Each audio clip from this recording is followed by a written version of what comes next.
Hello, we're back again with another weekly Snappy Chat. I'm so pleased to be here. I love doing these Snappy Chats. I didn't when I first started out, to be honest. I was pretty nervous going on, but here I am, and I'm still doing it a year and a half later. I'm Christine Bell. I'm a customer strategist, but we're not going to be talking about me. This is all about learning and growing together in business, because the one thing I've learned is that being in your own business can get really, really lonely. If you're just a one-man band or even a couple of people, it gets lonely. And guess what? We're all going through, most times, we're going through similar challenges building businesses, and this is what this is all about, having a snappy chat with someone who is in business, who we can learn from about their challenges, and we can all learn and grow together. So that's what I'm all about. I'm really pleased to see you guys being here, and thank you for joining. And if you're on the replay, if you have any questions, feel free to reach out. And we got Randy here, Randy House. Randy's in the house. Thank you so much, Randy. I appreciate you showing up pretty much every time. I really appreciate that. So bring on Tommy. We're going to be talking to Tommy today. I met Tommy actually through someone else, through the Hounds Business community, and basically Claudia is here too. Great. And from there we just had a great chat, and he lives in Laos, and he will tell you more about what he does. He's in fitness, and he's a great chatter, so let's bring him on. Hello. Hello. I was waffling there. How are you going, Tommy? Yeah, I'm good. Early morning start, but I love that I'm a morning person, or I changed to be a morning person.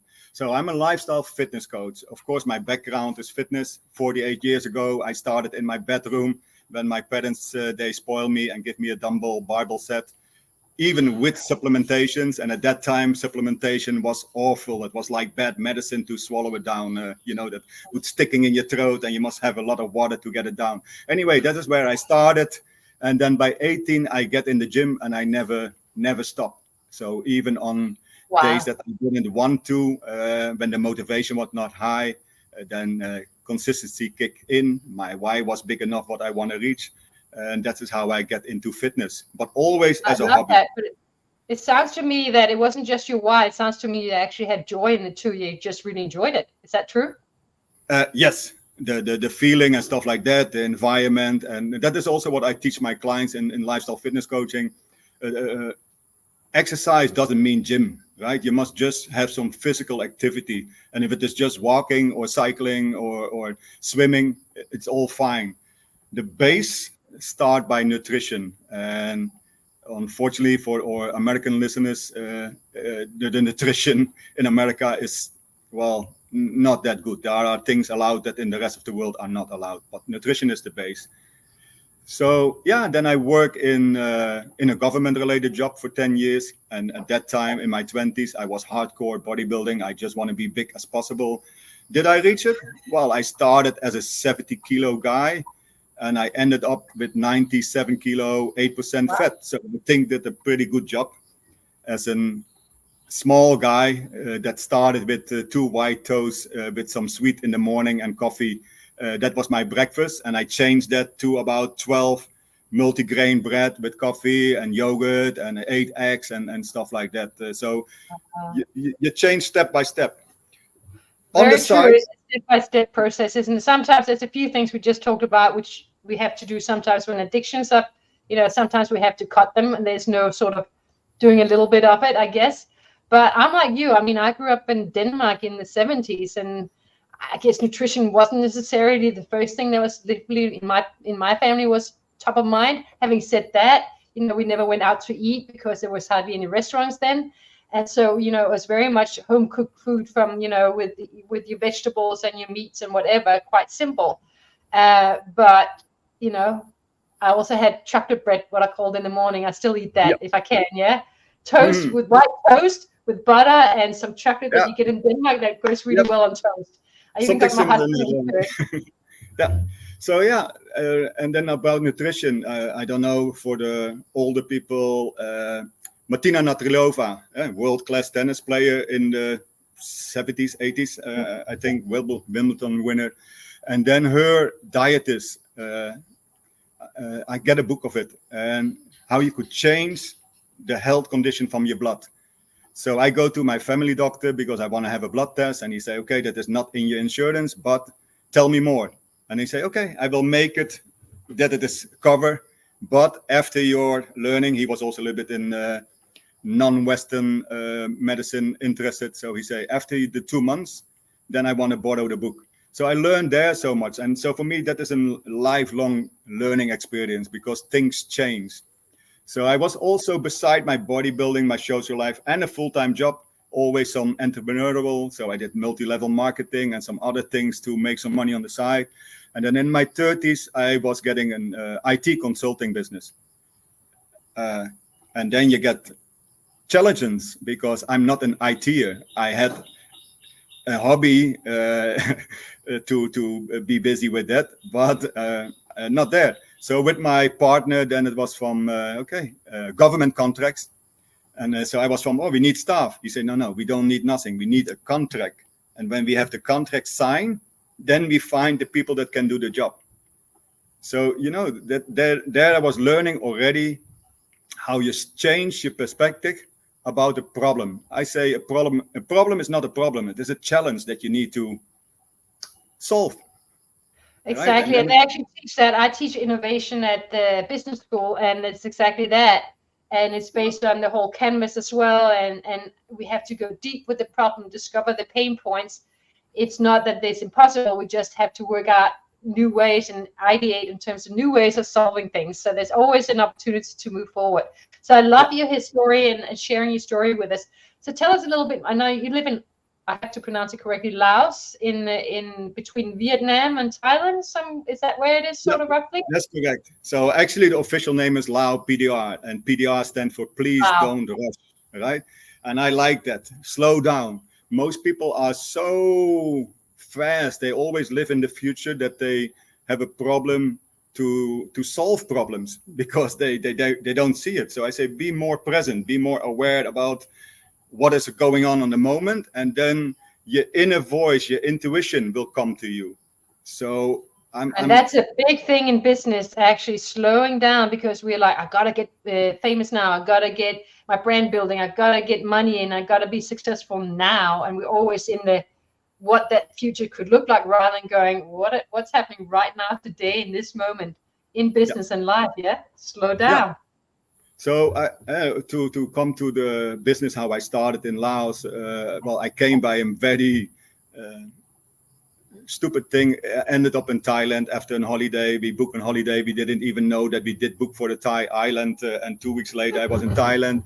After the 2 weeks back in the Netherlands, my business partner say, do you see possibilities there? Go back. And 6 weeks later, I was back, and I stay more or less like 10 weeks in Thailand.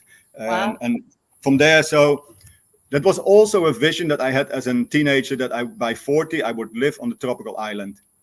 So that's what I always use. You're not on an island now, though, are you?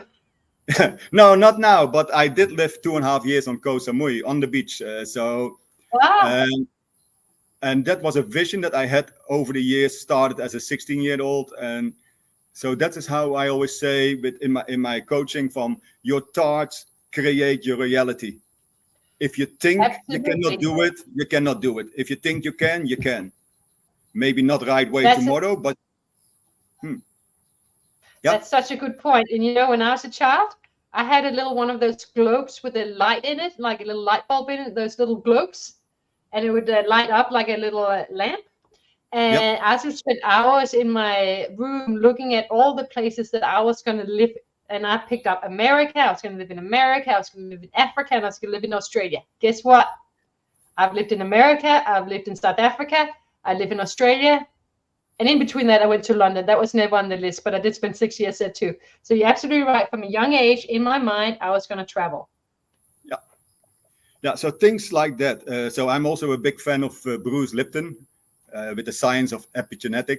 So AP mean from above. So above your genetics. People always blame the genetics, and it is not your genetics. It is your lifestyle that influence and make your genes turn off and on. So how you feed yourself. And gut health is so important. So in business, then I say, do you know that your gut communicate with your brain, and even your heart communicate with the brain, and less the other way around. It go up, not from up down. Upstairs is just a processor, like a control room in a factory where all the information come, and then they make the right decisions. But they are fed by the info.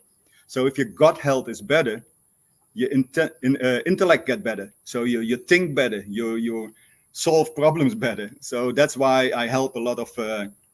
So when I ended up in Laos, and then it started from a personal trainer, it started really be involved to lifestyle coaching, because I had all this country directors and high-end people here, because also I was charging much, so the lower end didn't want to pay that much. And then they always were from, oh, why you are a personal trainer? I said, well, I'm not a personal trainer. I said, I just turned my hobby in a well-paid paycheck. I said, I don't see it as work. So I don't have a job. I just have a well-paid hobby. Fair enough. That's great. Now, what I'd love to, I'm just going to say, we've got some more people here. We've got Shafiq, thank you. Maybe one day I will return to London. He's in London, but thank you. He said, come to London. I'm like, maybe.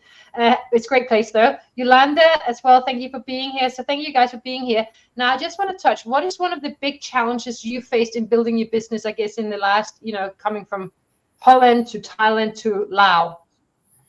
Well, the big challenge is, of course, different in culture. So even I grew up in Netherlands with colonial background from Indonesia. Most of my friends were from colonial countries from the Netherlands before. So I was familiar with the culture, but the culture is not the same when you are in a country where the people originated from. So then you deal with a lot of problems that you project your thinking, how it should be in their culture, and that doesn't work. I need to adapt to their culture, and they don't need to adapt to me. So in Thailand, I was first a trading consultant, and I did some coaching on the side, but my main income was trading, because people from the Netherlands, they have no idea how to deal with the producers in Thailand. So they would send a sample to me, I would find the producer and then get something back. And so I was solving the problems. Then so in terms of the cultural thing, how did you overcome that cultural differences? Because I know that's I did a presentation to Bangkok Bank once in Thailand, and I should have read up on the culture, given that I do a lot of research and strategy. And I showed up on a Monday morning in black, all black. Everyone in the bank were wearing yellow because it was the king's birthday was a Monday, and that was a yellow day. So they were amongst the sea of yellow, and me wearing black, and they're like, Anyway, that's just a funny little story. So please carry on in terms of, the cultural differences is real in business when we're building, especially when you're in a different country. Well, in Asia in general, you don't do right away business. They want to do business with the person, not with the company. So you build up first a relation. You go having lunch, dinner, go for the coffee, and you don't talk about business directly. Indirectly, you have some things, and there you go. So even when my friend, an international business lawyer, a Thai, introduced me to someone that could help me, then we just go somewhere, have a little chat and walk around, and he showed things, and I don't talk about what I want. I just listen what he could offer and how he could help me. And that is another thing, right? So that is also what I learned in coaching. Most people don't listen. They only listen, and they have the next question already in the mind.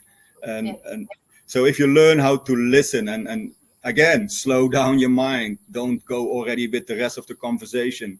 Wait till the person is finished talking, and then most likely you get your answer already to your question. So again, it is slow down so that avoid problems. Slow down, because we listen, we learn, and we can actually get to understand the culture too, and how to best communicate with people from different cultures. As long as we also understand how we normally communicate, how we are programmed, Yeah. So and then I hop over to Thailand because of my lawyer friend, and he had some business relation and personal friends in Laos. He said, "Why you don't go check out?"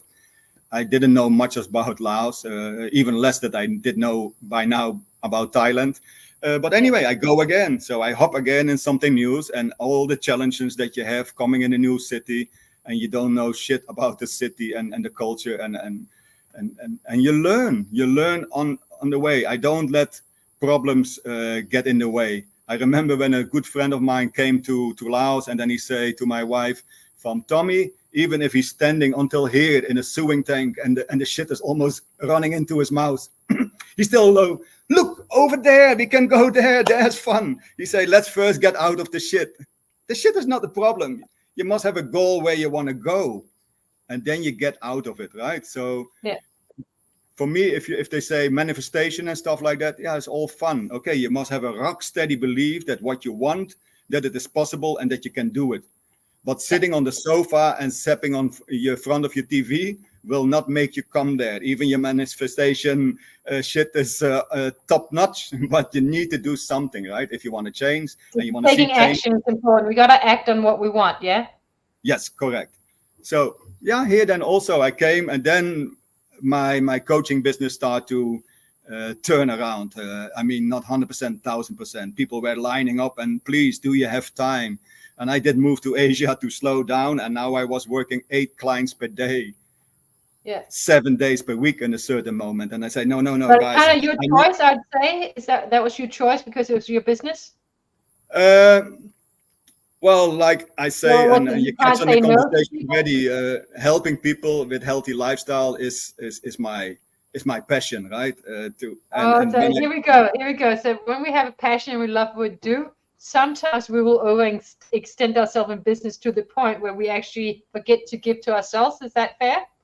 Yeah, that's fair. So then when I saw that and saw the challenging that I was facing with serving too many clients, then I slow down. Then you have always people that move, because here you have a lot of NGOs, they're moving to other countries and then they didn't fill up the spot. And in that way, I came to a balanced working life that will keep the pleasure, because you can be passionate about it. Is there learning for us all, including Uli is here as well. So thank you for joining. I appreciate that. Is there a learning for us all in terms of learning to sometimes say no? Even when we think, oh, I really like to do this, or there's good money, or help me get to where I want to go. But sometimes what I'm hearing from you is be willing to say no, slow down, take care of you, so you can help others better. I would even extend that. Not sometimes. Learn to say no in general. So because then you have time for what you really like. Because otherwise, the opportunity that come to you cannot take because you didn't say no enough. Yeah. Right. So learning boundaries and learning to say no is good. Oh, boundaries is the most important part in growing in business. And even here in Laos, be busy as a lifestyle coach. I turn into a general manager in a company again, but something that I didn't want because I didn't want to be in that life. And here I am dealing with ambassadors, flying with a private jet from KL to Vientiane and have that pleasure, going with a private jet to India, government officials and stuff like that. And I'm all in between. And, the fun part was also, I was 2-3 weeks in that company. And then I standing in a Muslim school in front of all these guys in white with the caps and typical attire. The imam is talking to them, and then he say I think that Mr. Tommy want to address you. And I was what?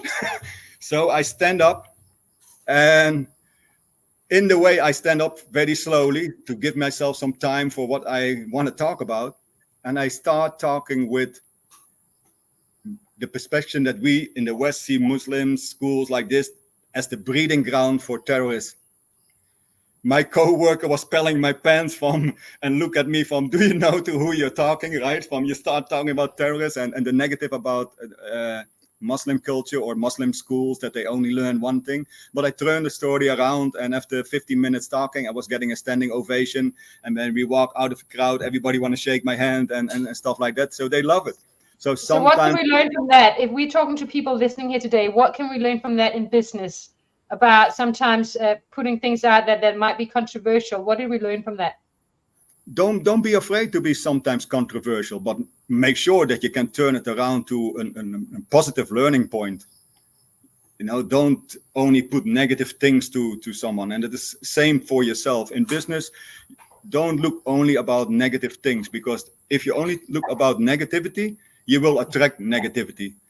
True. If your mindset is positive, everything will turn around and get positive. Maybe not in the next minute, but for sure in the same week. It is all about mindset.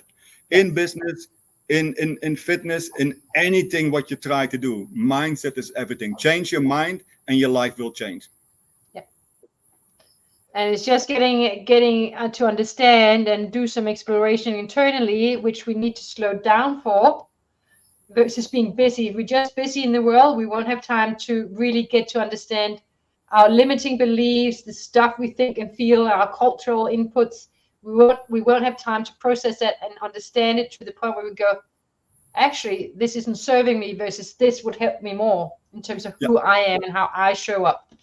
You see it with people that are getting older. They have a fixed mindset.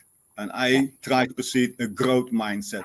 So even after 48 years lifting weights and busy with nutrition, still I learning new things. The biggest thing that I learned lately was that with protein intake, for sure, not only related to sport, as you get older, you need more protein because your body don't process it that well. But in the past, we always were eating 6 times per day and have little amounts of protein because we thought our body would not process it and then it would turn in fat. Now these days, we know that you can eat 100, 200 grams of protein.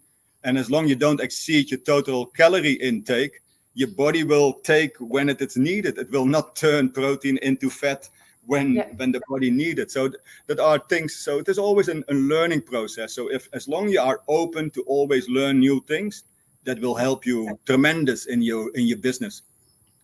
Yeah, totally. Couldn't agree more. I love that point. And Claudia is saying, yes, we definitely need a growth mindset.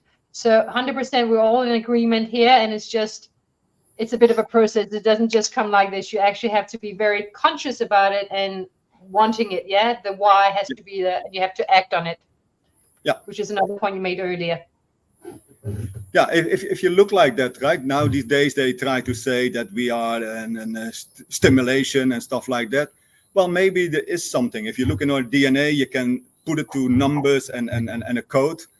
So if you look like that, and let's assume that somehow we are a biological experience from a stimulation. So we are programmed in the first 7 years from our life, because most people cannot recall any memory from the first 7 years. If they think that they recall something, that is because people were telling them that. You don't have a real memory from your first 7 years, but you are programmed in your first 7 years by your environment, by your family, where you grow up. You learn all the things. It is like a computer that you put in the data and then it starts running. So the data for our life was set there in the first 7 years. But hey, in computer, you can put a new program in also. So that is also where you can reprogram your mind. Don't take something for true. I learned a lot of things when I moved to Asia that are not true. Same about China or whatever. The things how we in the West look at China. Well, many things are just how the Western media show it to you. And when you come there, then things are pretty different. Pretty different.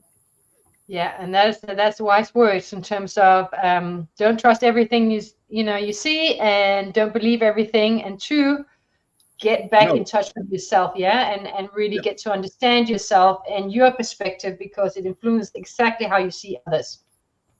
Yeah.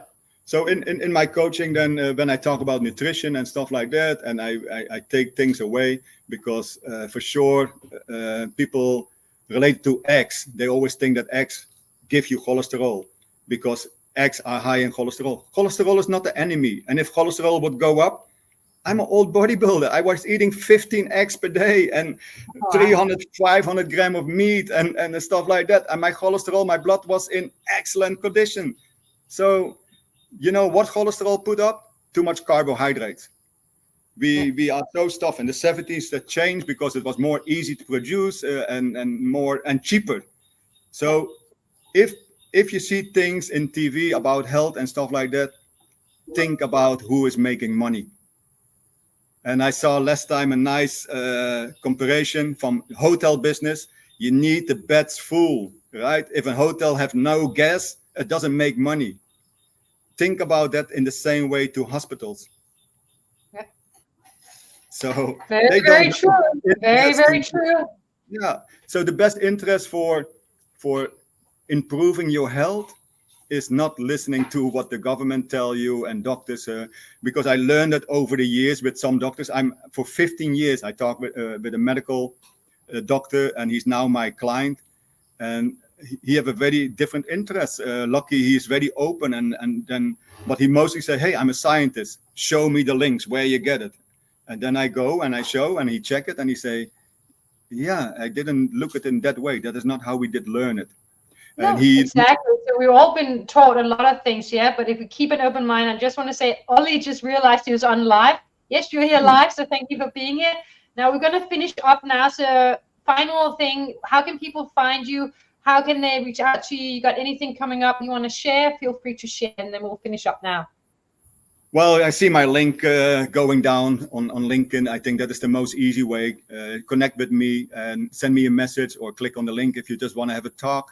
It is for me not about sales. It is about educating. And if you think that I'm the right person for you, that my vibe resonate with you, well, then reach out and see how I can help. It is not only about setting you in a gym program or nutrition. No, it is about finding the way how it fit in your lifestyle. You are not the same as me. I do this for 50 years. It is totally integrated in my style of thinking, and my body is used to the way how I live now these days. And you need to change it in a slow way. Creating new habits, really teaching people to create habits that works for them, isn't it? That healthy for them and works for them. Yeah, because then you are happy. And when you are happy, then you keep continuing. If you're not happy with something, then you stop. Absolutely. That's very, very true. So we can all learn from that. So thank you so much for your time today, Tommy. I really appreciate it. It was really great fun, and I learned a lot. There are so many gold nuggets coming out, like flying all over. So I was just trying to make sure we got them all out, but you got them. So fantastic. Thank you for sharing.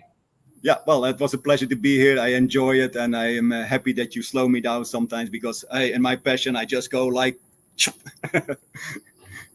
That's why it's good to work together sometimes. But this is what it's all about. So I appreciate all your wise words and your story. It's really interesting. And I could keep talking, as you know, because we've got a lot of interesting points that we could talk about. So let's reach out to Tommy, connect with Tommy. And thank you so much for being here today. Thank you, Tommy, and thank you for everyone here.